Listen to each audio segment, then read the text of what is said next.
Hello everyone and welcome. I don't typically do a lot of reviews on my channel, but every now and then I'm contacted by a company that makes art supplies, and they like me to test their products, and some of them I've denied because I didn't like the terms. I did one for Core Watercolors not too long ago, and that was great. They were wonderful to work with, and I really enjoyed them and have been using them. But recently I was contacted by a company called Arteza or Arteza, and let me see here, I think it says on here where they're from. Wilmington, Delaware, an American company. And they inquired about sending me some products to evaluate with honest reviews and to share them on my YouTube channel and other social media.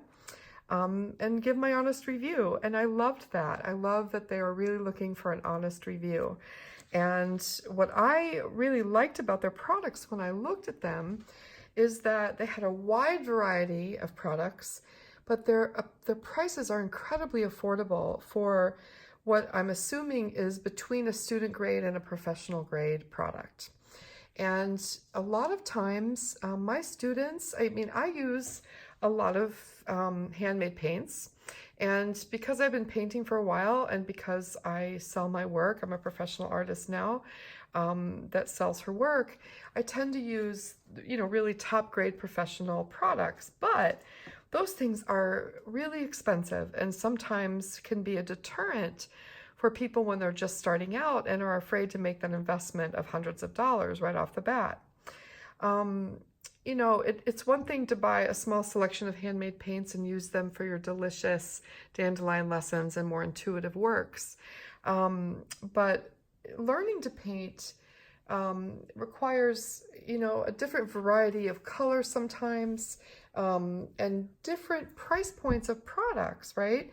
Where you want the best quality you can afford. You don't want terrible things that are going to make your job difficult, but you don't want to spend hundreds of dollars right off the bat. And so I am always looking for really affordable products that do the job. So I was very excited about this.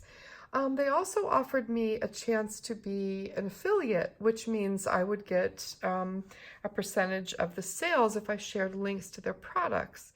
And I declined that, and they were fine with that. They totally understood that. And the reason why I declined it is then I feel like if I'm earning something from sharing a product, I feel like it just isn't right for me. Excuse me. My cats, as you know, always like to be in the video. So I declined that. It was a very generous offer and I appreciated it, but it's not really the place where I come from as a teaching artist. So I like to share things that I think are worth the money and worth your investment and that actually work for us. So I chose a few products to try, and they generously sent me just some beautiful things. And so I wanted to share some of those with you and do some swatches in this video. And so today I'm going to be focusing on 3 products that they sent to me. One of them is their premium line of water brushes, which are really popular. And they're a little bit bigger than most of the water brushes that I've used. They come in a wide variety. Like this is a large flat brush for washes. There are several different kinds. I think it probably has to be wet to put back in. But there are several different sizes, from different pointed rounds to different size flat brushes, okay? And so I'm gonna select one that's good for swatching. I think I'll select this one. And this is a pointed round. And how it works is that you fill up the water reservoir with water, which I'm going to do in my kitchen in a minute. And then you screw back on the cap, and then you use this little squeeze area to let water flow through your brush. So you have water with the brush. Now, actually, I don't think I'm going to fill it with water for this. I'm just going to dip it in water. But the convenient part of this is when you're out painting in nature or doing urban sketching, you don't have to bring a big jar of water with you, and you can squeeze the brush to let water flow through and then wipe it off to clean it. They're very, very convenient, and I do use them often. So I'm going to try this one. I will try it with some water at the end of this video just so you can see how it works and we can both see how it works. I haven't tried these products yet, but I'm just going to use a regular water container with the brush just to do the swatches. I also received a set of 36 pan watercolors. These are the premium. It says Arteza half pans metal box reusable paint when dried on palette, non-toxic. And I have to say the box that it came in was lovely. The packaging is just super, super nice. And this tin is as nice as any tin I've ever had. It's really sturdy. It's a metal tin, so it'd be great for mixing. It's got plenty of room to mix colors on both sides with nice wells. It's an excellent palette. It also came, instead of wrapping all of the pans individually, which wastes a lot of paper, right? And packaging, it just has this little leaflet that show you the colors. And then on the box, it shows you the pigment numbers used in the colors and its light fast rating. So that's excellent. I will say most of them are highly light fast. So that was really good to know. Now, the pans, as I said, are not wrapped, which I really enjoy because number one, I hate taking the time to unwrap a bunch of paints, and I think it's sort of wasteful. Now I know that there are some paints that are a little bit more wet, and so it's better if they're wrapped, but these are nice and dry and there's no reason to wrap them. So I have this nice little color chart that I can save that just tells me what colors that I'm using. I can also take a permanent black marker and write the pigment numbers if I wanted to. And when I do the video for the watercolor tubes, I will be talking about the pigment numbers there. And I'm assuming they're the same. So it also came with one of the water brushes, which is great. This is not the premium version, this is the mid-range, but it came with a nice pointed rod, probably like a size 4.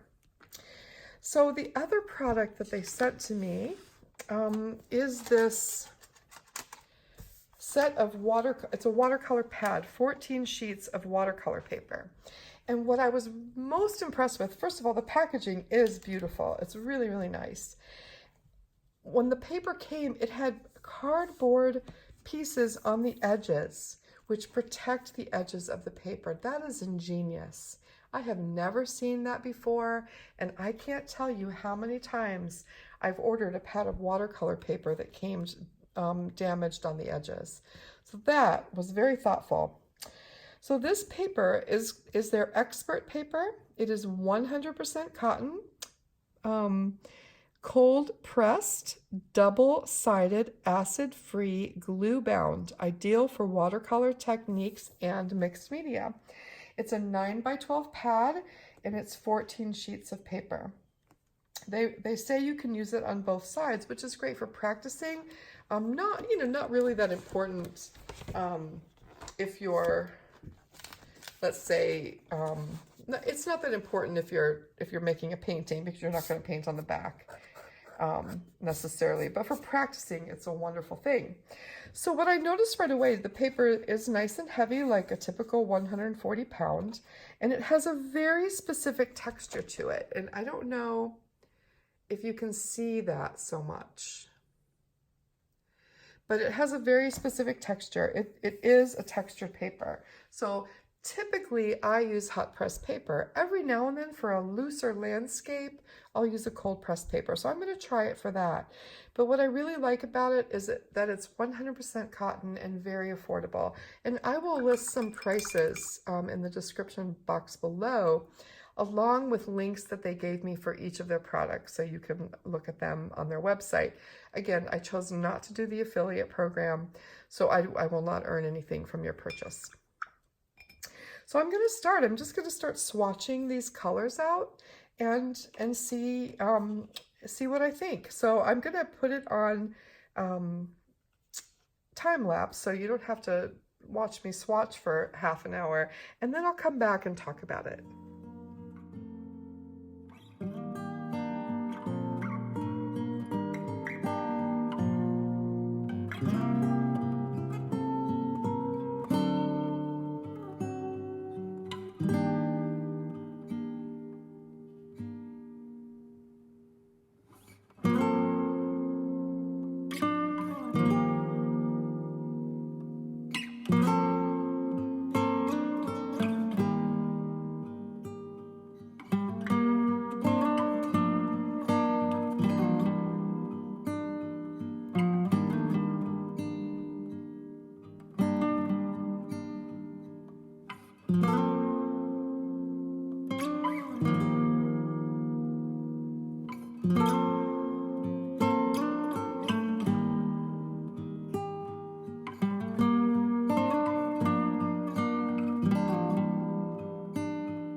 Okay, so first thoughts are, wow, these pick up really nicely from the pan, just as nicely as my professional paints. They pick up very, very easily. I didn't have to scrub any color at all. And I really think the paper is nice. For a cold pressed paper at this price, it's pretty darn nice, I have to say. The color goes on really smoothly. The texture is not that noticeable. The few granulating colors that there are seem to settle nicely into the paper. I'll do some other tests with the paper in a little bit. But so far, I'm very impressed with the paper for the price.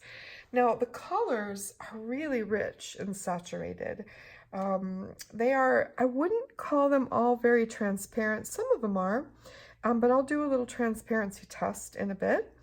But I have to say, I'm very impressed with the way they just lay down for swatching. Now, I did notice that some of the browns here are a little bit weak for me. I don't know how to explain it. Like, I don't know. I'll have to use them in a painting and see what I think. But the colors are truly beautiful and I think very useful. Now, you all know that I'm a big proponent of a split primary palette, and I'm seeing some that would work really well here. So I see this as a cool yellow here, and I pulled out the box to see the pigment numbers, and I was wrong. The pigment numbers are not on this box, so they are on the other box of the tubes, and I'm going to investigate that and see. But like here, this yellow that I think would be a great cool yellow is called lemon yellow, so I would use that. And then for the warm yellow, it's called, let's see, 1, 2, 3, 4, 5. It's called golden yellow, which is really beautiful. This is a yellow ochre. It's a very pretty yellow ochre. And then there's a chrome orange and a saffron orange. Now, what I'm not really seeing here is a true warm red. I'm assuming that this cadmium red light would be the warm red, but I'm thinking that's going to be pretty opaque. So for a split primary palette, I don't know. I'm not thrilled with the warm red choices here. I really don't see one that would work for a split primary palette for a warm red. You could use the cadmium red light, and it may not even be real cadmium, so I will check into that. Cool reds, you've got 2 choices that would be beautiful, especially this one here, and this one's called magenta, which is perfect. For a warm blue, they call this periwinkle, they call it Oxford blue. Which looks like a French ultramarine to me. And then over here you have cerulean blue, which I'm pretty sure is a phthalo, and that would be a perfect cool blue. So really the only color lacking is a warm red, and I have to say that's the problem with most brands of watercolor. They're lacking a good warm red for a mixing palette. So yeah, I will test out this color called cadmium red light because that would be the best bet color-wise. So let me turn my paper around here, and I'm just going to do a couple mixes and see what happens. Now, the wonderful thing about having this many colors is that you can use the colors that are already here. You've got a really natural green, and you've got some other greens that could be made more natural just by mixing other colors into them. You've got a couple violet choices here, right? You've got all the earths, really. So you wouldn't have to do a whole lot of mixing. And I will say this section of cool blues is really beautiful, but they're so similar. You know, you could mix a lot of these colors pretty easily. But again, it's about convenience. So let me just see what a split primary palette would look like here with my cool yellow and my warm yellow. And we'll use this cadmium red light for a warm red right now. Color-wise, it's okay. And then magenta for the cool. And then this one would be the, oh, what did I do here? Let's see. I messed that up. No, that's right. Periwinkle blue. So it's really not ultramarine, but you know what? It's almost on the ultramarine violet side, so I think it would be okay. This one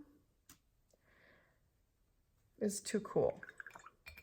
So it really, you know, it's funny, they really don't have a true ultramarine blue in here. So that could be a problem. And then for the cool blue, this one is just perfect. So what happens if I mix the cool blue with the warm red? Hey, not bad.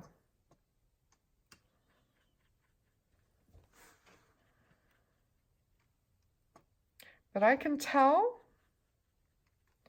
that these are not transparent colors just by looking at it. So again, this may not work for a split primary palette, but that's easy enough to fix by just having that separately. I think a lot of times, especially for the work we do here on Artists for Everyone and for dandelion lessons, having a palette like this is a wonderful thing for more intuitive work and beginner lessons when you're not really concerned about learning color theory and things like that. So I'm pretty impressed in general with the colors here. So what I thought I would do is get another sheet of paper and try a tiny landscape and see how I feel. So I'm just going to mark off a little rectangle here.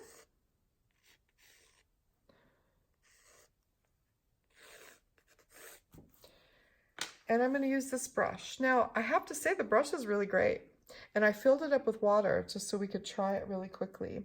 Let me just show you how this works. So if I push the brush, push on it, it's going to release water. So you can see water coming down to the tip. And that allows me to go to the paint and paint with it without dipping my brush in water. All right. And then to clean it, all I have to do is squeeze the brush and wipe it, and it's clean. So that's very convenient for being on the go. All right, so let's see here. I'm going to look at my colors. So I think for the sky, I'm going to go ahead and use this color that's sort of like an ultramarine blue. I'm not going to use it as a water brush. I'm not a big water brush person in studio. So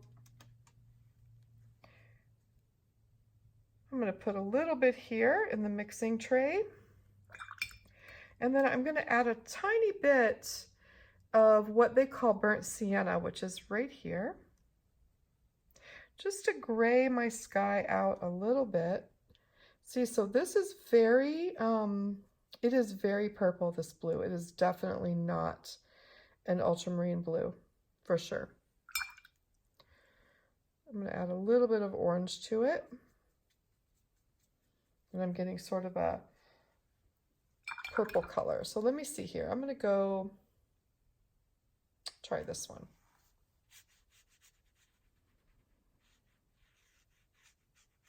The paper is really nice. And I would use this paper for a cold press paper. They have other papers too. This is the expert paper.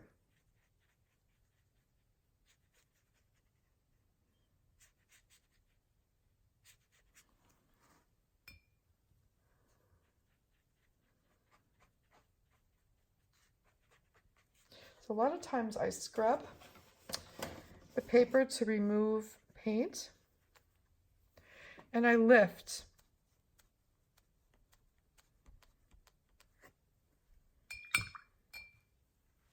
So I can see that this color is a little bit staining, which is not unusual for that kind of blue.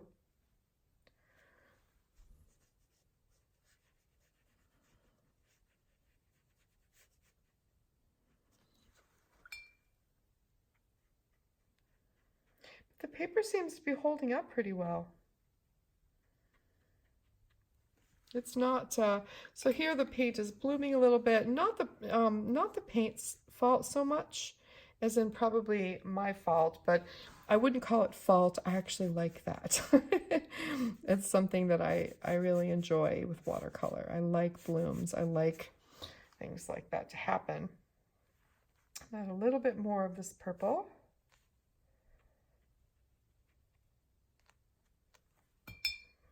So I'm using my brush quite a bit on this paper over and over again. There's several layers here now, and I have to say it's holding up really nicely. So now I'm going to go into the field area, and I'm going to start with sort of this Naples yellow, they call it, and just put in a little bit of that for some brightness at the horizon. And then I'm going to go into that lovely yellow ochre, which is right here. Really nice, rich color.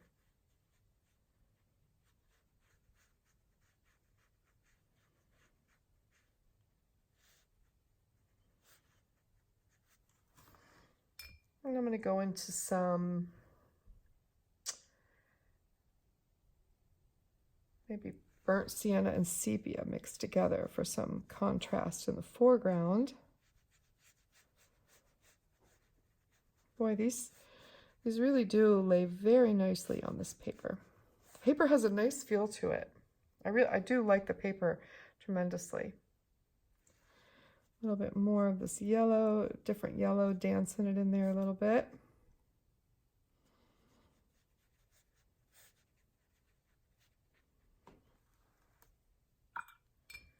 And then for my tree line, I think I'm going to go with some of that sepia. And then this lovely green that they call olive green. And mix the two together to mute it out even more, maybe even a little bit more sepia. And then while the sky is still a little bit wet, I like to drop in my tree line for these sort of expressive tiny landscapes. And just be very random and let that paint sort of float up into the sky area to give it the look of the tops of trees, right? Bring some a little bit forward so it looks like I've got some depth there. Take a little bit more sepia, add it in just to make it a little bit darker, and add some darkness to the bottom area of the tree line. Paints are flowing really nicely. Now, if I were going to compare these to student grade paints, I would say these are excellent student grade paints. So they're a little bit better than student grade, but I would not call them professional paints. And you would never expect to get a professional paint at this price point. So now I'm going to go back into some of the yellow and just push along the tree line.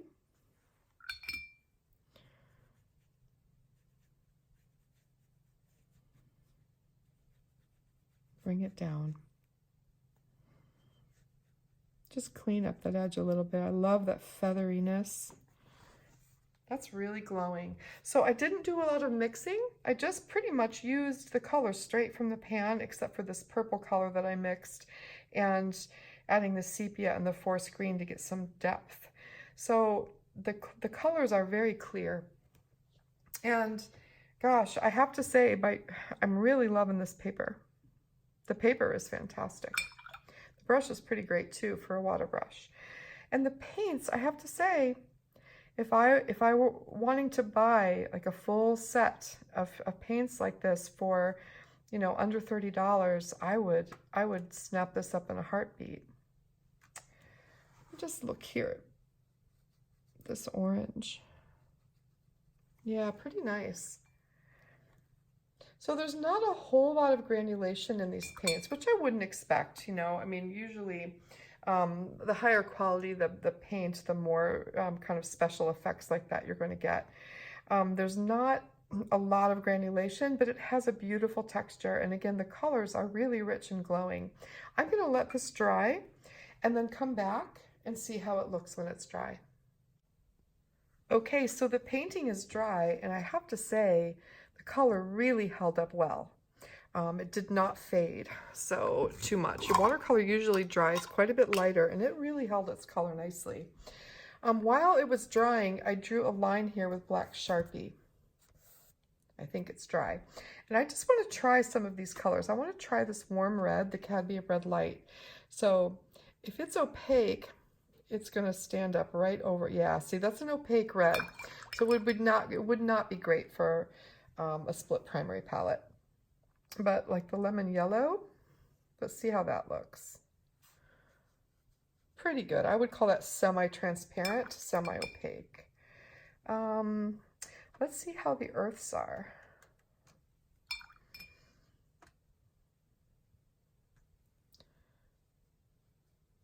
Really nice. So those are nice and transparent, and the burnt sienna.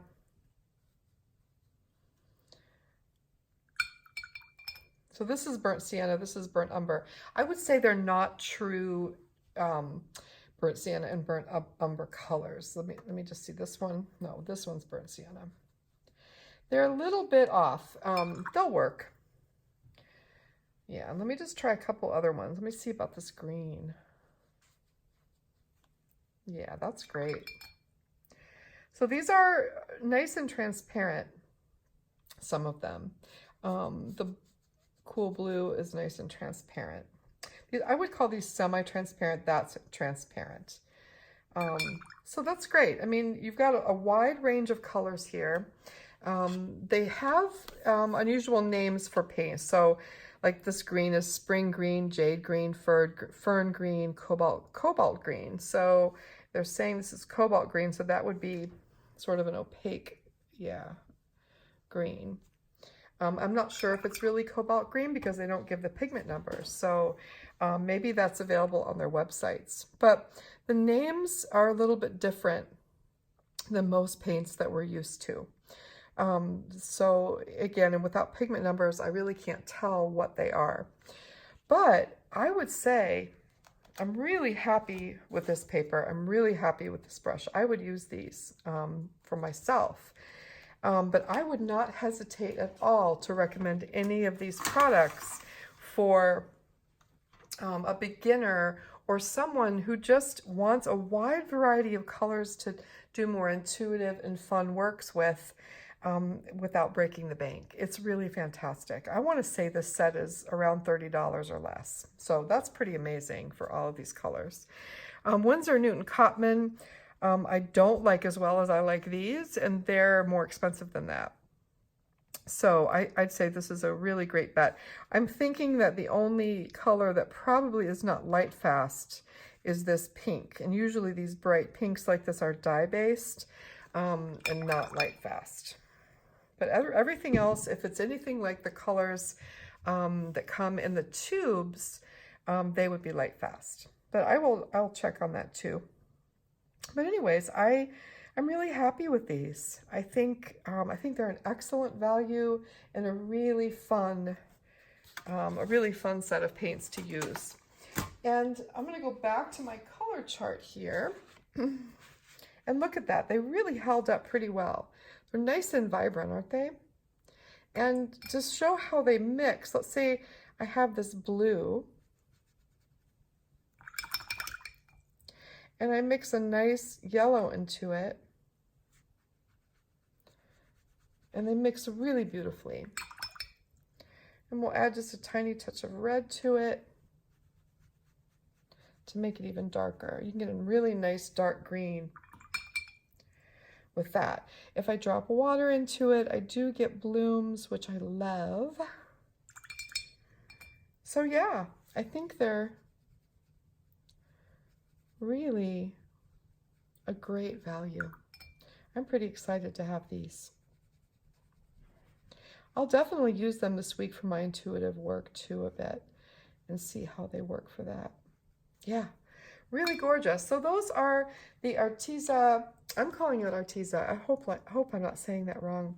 Arteza pan paint set of 36 colors. So the box looks like this. Well, 36 watercolors premium. and the beautiful, really beautiful paper that I definitely will use. It's the Arteza 14 sheet watercolor pad expert, 100% cotton, which is excellent. And then these water brushes, which I think are great. They're really perfect. They work really well as a water brush. So if I just squeeze, the water's really easy to control. It's not sloppy like some of them can be. Let's see how this paint re-wets. Beautiful.